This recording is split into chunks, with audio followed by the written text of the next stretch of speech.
அக்கா அக்கா அந்த கிளையில் உட்காராதக்கா, அது பட்டு போன கிளை ஒடிஞ்சு விழுந்துடும் அப்படின்னு சொல்லிச்சிங்க அந்த அணில். ஆனால் புறா அந்த கிளையில் தைரியமாக உட்கார்ந்தது. தம்பி, இந்த கிளையை நம்பி நான் உட்காரலப்பா, கடவுள் எனக்கு அழகான சிறகுகளை மட்டும் கொடுக்காம தன் நம்பிக்கையும் கொடுத்துருக்காரு. அதனால் இந்த கிளை ஒடிஞ்சு விழுந்தாலும் நான் சிறகுகளை கொண்டு பறந்து விடுவேன் அப்படின்னு பதில் சொல்லிச்சிங்க அந்த புறா. அது உண்மை தானுங்க. வாழ்க்கையில் என்ன விரும்பினாலும் என்ன செய்ய நினச்சாலும் உன்னால் முடியாது அப்படின்னு டிஸ்கரேஜ் பண்ணுறவங்க, சோர்வடைய செய்கிறவங்க தானுங்க நிறைய பேர் இருக்கிறாங்க.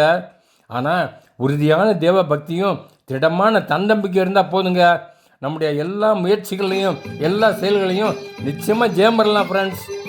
யோபு 4:6 இப்படி சொல்லியிருக்கு, உம்முடைய தேவ பக்தியும் உம்முடைய வழிகளின் உத்தமம் உம்முடைய நம்பிக்கையாக இருக்க வேண்டும் அப்படின்னு பைபிள் அட்வைஸ் பண்ணுது ஃப்ரெண்ட்ஸ்.